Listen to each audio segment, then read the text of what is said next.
Here's a question about ordination, monkhood, becoming a monk or a monastic.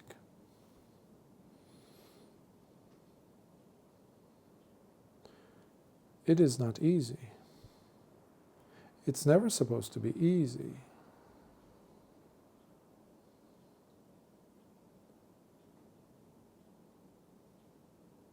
But it's bound to be conceived as such, perceived as such by individuals who throughout history have gone forth for the wrong reasons. Now each one has to answer, as to the authenticity, they have to answer it for themselves. No one, we don't have a police as such. Even at the time of the Buddha, there were many rogue monks and nuns. To some level, the Buddha would, like in the case of Devadatta, tell the rest of the monks that because of his actions, he now has severed his connection to the Sangha, so he's no longer a monk in this tradition. Nevertheless, he went off, Devadatta, and continued having his own lineage.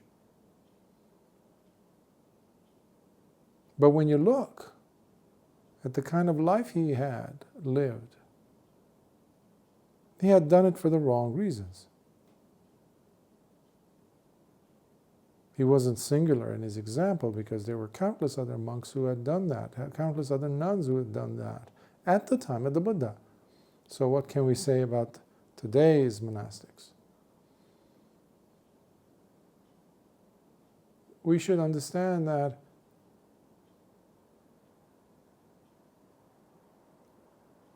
becoming, in this case, a bhikkhu,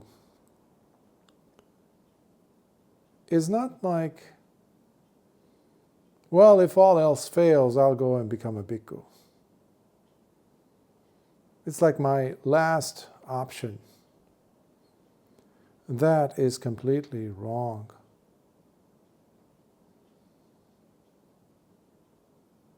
Unfortunately, many people have tried different things in life and couldn't succeed in anything. And then they've looked at becoming a monk as the thing. And they go and become ordained. Somehow somebody somewhere ordains them and that's it.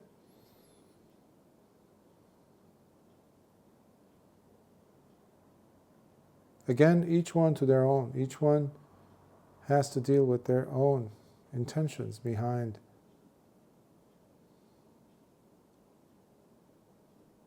engaging in such activities, because that would make it akusala, unwholesome, because the person is doing it, ordaining in this case, for the wrong reasons. The way I see it, you have to be excellent in whatever field of endeavor you have engaged in prior to becoming a monk. You have to be excellent. And you have to be, in many ways, successful at what you do. Whether you're a student, whether you're a businessman, a householder, whether you're an artist engaged in doing a lot of craft work, construction, laying bricks, chef, cooking, whatever it may be. You have to have that mentality of taking initiative, doing things, completing tasks, starting from scratch and bringing it to fruition. You have to be that resourceful. And then, if the heart is still calling for pabbajja, for going forth, then by all means, this is the life that you're going to live. How you live it is up to you.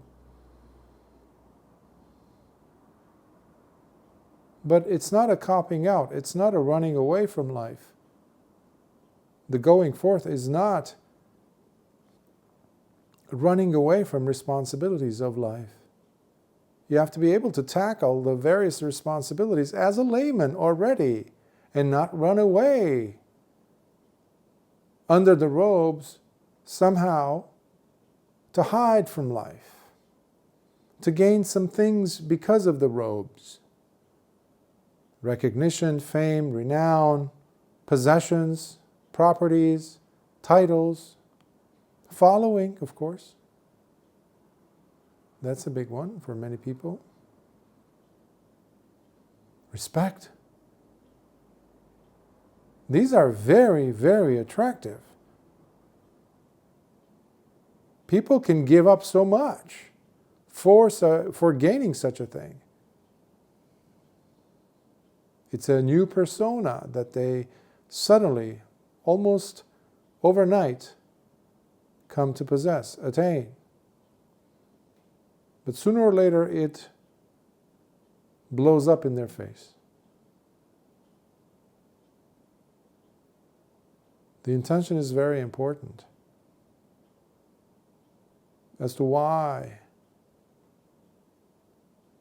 we become ordained.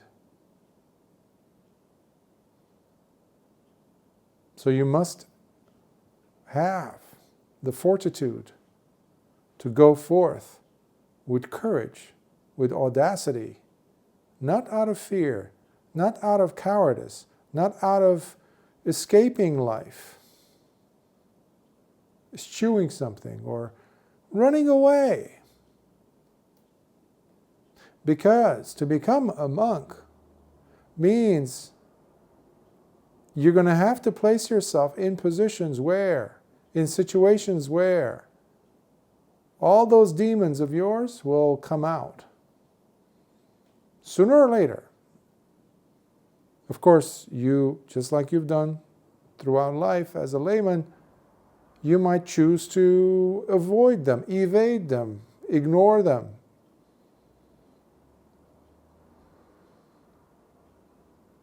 Defer those moments.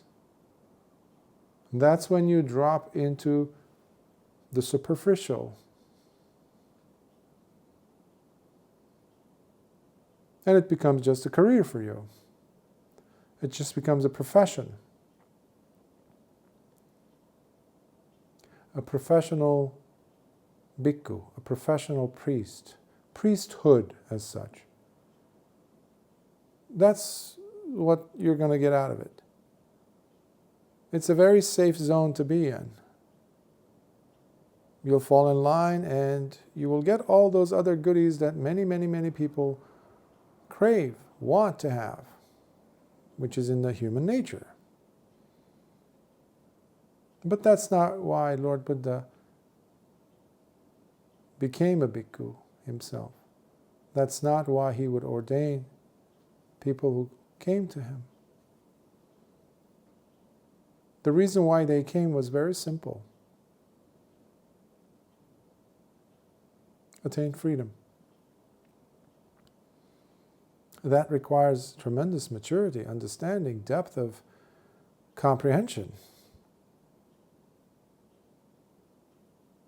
You're not playing around anymore. This path is not to be used as an accessory to enhance some things about you that you think you have,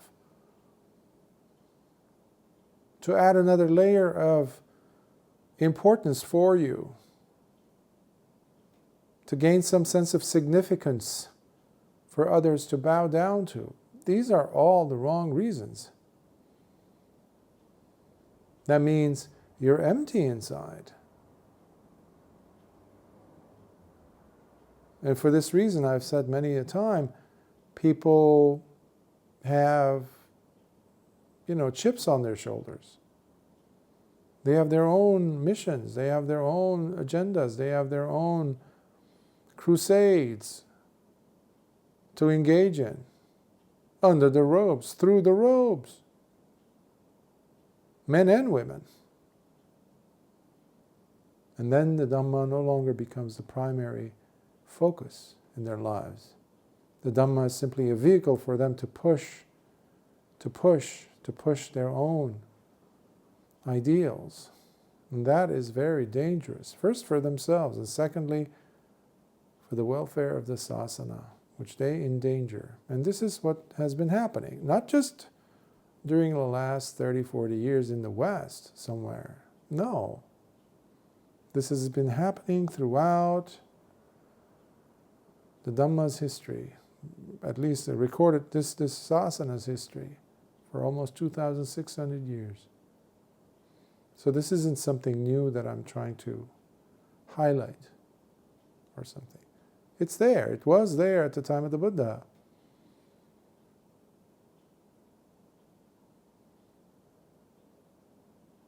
So, if you have something beautiful, you will attract the wrong crowd. But that doesn't mean that there won't be individuals with their hearts in the right place, who are excellent at what they do, who have conquered many domains.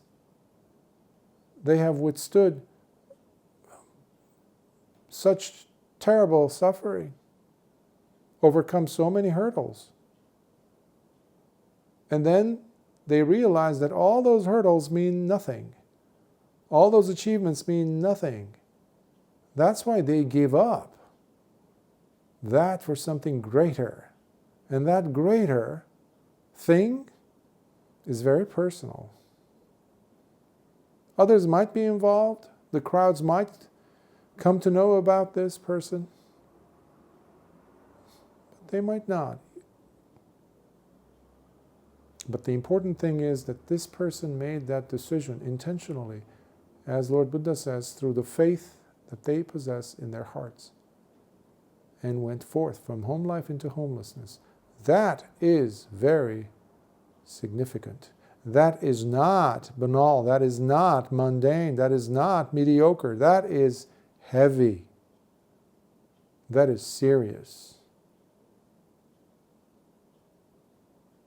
You die to your friends. You die to your family. You die to your old self, your habits. You die to your old tendencies.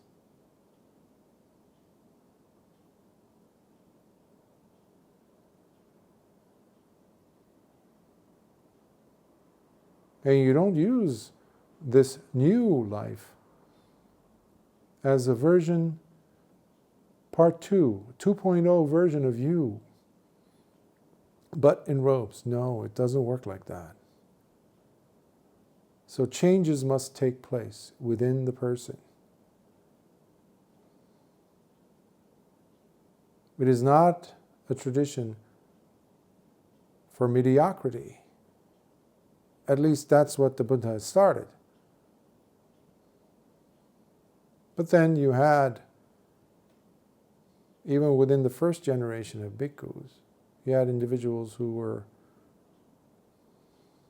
highly questionable in their intentions, in their lifestyle, in their understanding, because they were preaching what they thought, what their old belief system were all about. They were doing that. They were carrying on.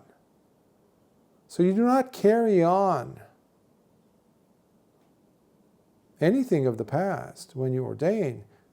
The only thing that you carry on is you carry on your body, your breathing. However, it is augmented with your sati, with your presence of awareness, full awareness. So the quality has changed. The way you think, the way you function, the way you process, the way you understand, the way you challenge yourself are different. All of these are different. At least that is how it's supposed to be. So you're looking at the Dhamma, not yourself.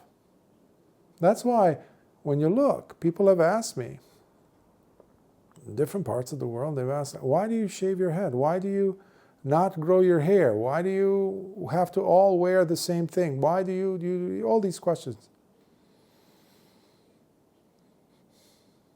I would just point at the people around us, the lay people, whether I'm at the airport somewhere or, some gathering of lay people somewhere.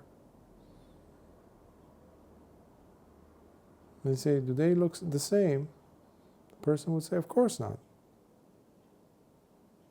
Because each one is carrying on their individuality, their ideas about, I am different than you. You are the other. I am me. This is who I am. All that brings with it the conceit. Of course, monks have conceit, so long as they're not arahants, that is. But this was a way to help the bhikkhu understand and see that he was no different than his companion in the holy life, sitting across from him. In fact, if they were sitting with their backs against, let's say, people, lay people who are approaching the Sangha, and the Sangha is sitting there, you wouldn't recognize who's who, unless they were very prominent in size, in height, etc., or some physical features were there that would highlight who they were. But otherwise, they're all the same. Even the walking, the movement of the body, on pindapada, on going on alms round, or moving throughout the monasteries, grounds. There was always the encouragement by the teacher to make sure that each one was moving conscientiously, with awareness, full awareness, alert. So you're not walking around joking, teasing, playing tricks on each other, flailing your arms, giggling, laughing, cheering like monkeys at the monastery. Because if you did, and if you were lucky enough to be in the company of a wise, caring teacher, they would come scolding you. That's what the Buddha did several times. So it's a discipline, it's a training that it's also gradual. Anupubba, sikha, anupubba patipada, the Buddha says. It's a progressive training, stage by stage. No one's expecting the person to become awakened. Some people have. Excuse me. Some people, even with the first run of the blade over their head, as the hair was coming off, with the first stroke of the blade, attained Nibbana. No one's expecting you to be like that as a monk. But that's the goal. It takes work, it takes practice, it takes effort, it takes legitimate effort, even to go forth.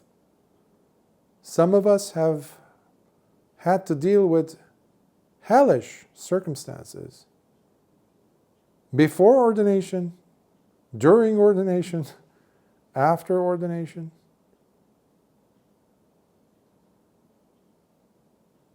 And these are all also, in hindsight, we can look back and say, oh, these are wonderful now that they're in the past, but they also help to strengthen your will, strengthen your resolve.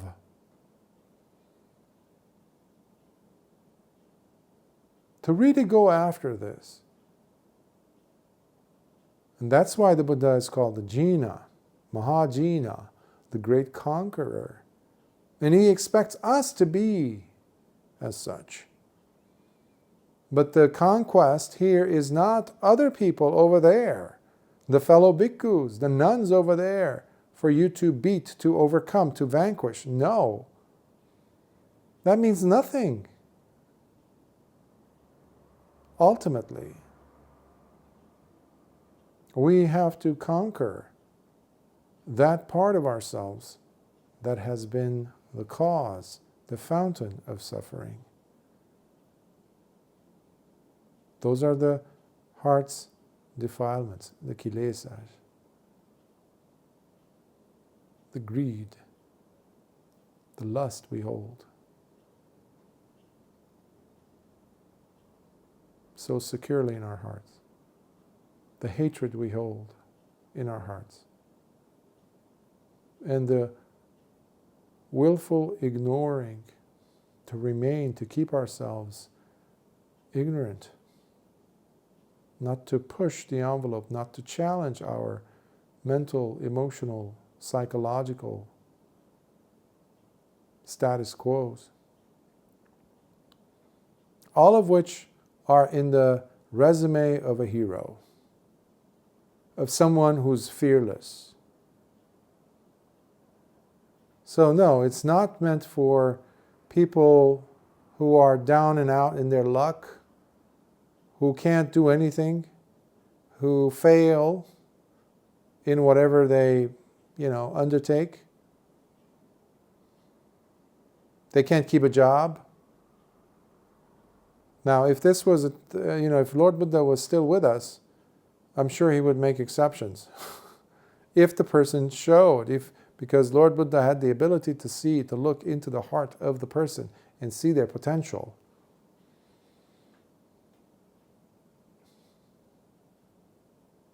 Because we have examples of such exceptions in the Sangha as well. People who thought these individuals were complete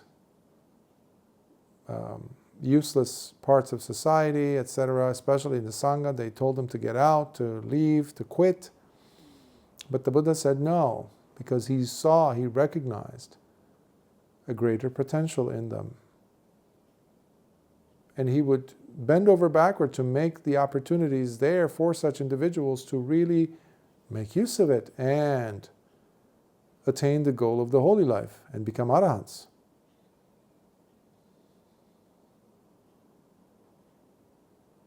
But one has to be responsible enough to take care of whatever endeavors, whatever goals that they had, whether it's an entrepreneurship or something like that, education, whatever it is, taking care of one's parents, whatever the case may be. You have to be legitimately there, able to handle it, instead of looking at the Sangha or monastic life, going and joining the order as the easy way out type of a thing. Because it is not easy if you're truly living the holy life.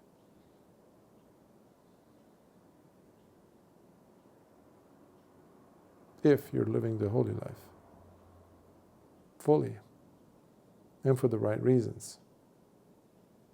So ask yourself, am I doing this for the right reasons? And do I have what it takes? And even if you feel you don't, that's not necessarily enough of a reason for you not to go for it either. So challenge yourself. Challenge yourself. Look for opportunities to really overcome those weaknesses that make you turn away halfway.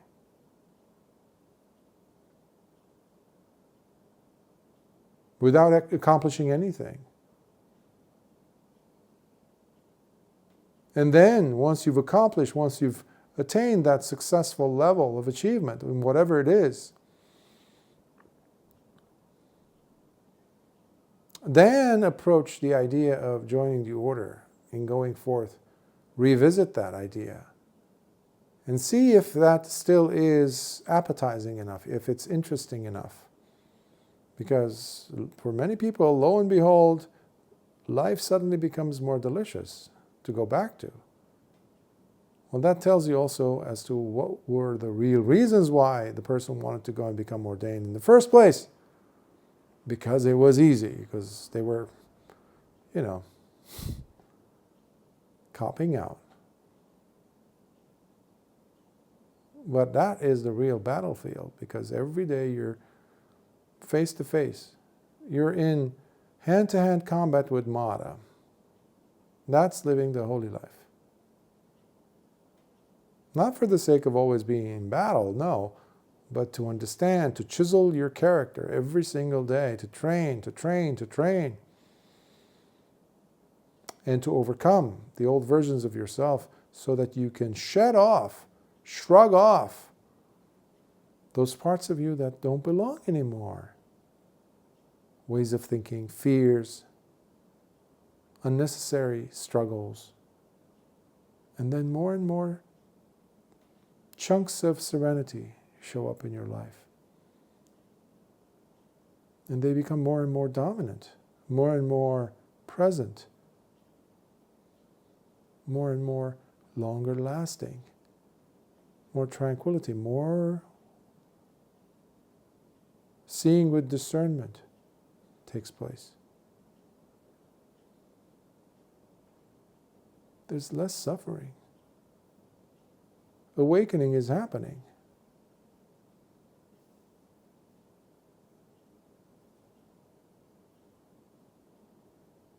It's a wonderful journey.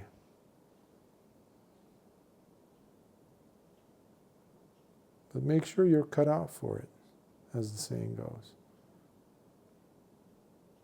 And if you're not, there's no reason why you shouldn't. If your heart is very, very intent on living the holy life, by all means go for it.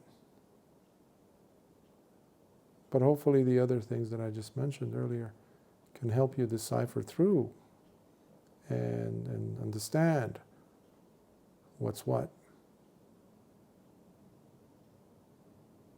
and make the right choice legitimately. Sukhiyot.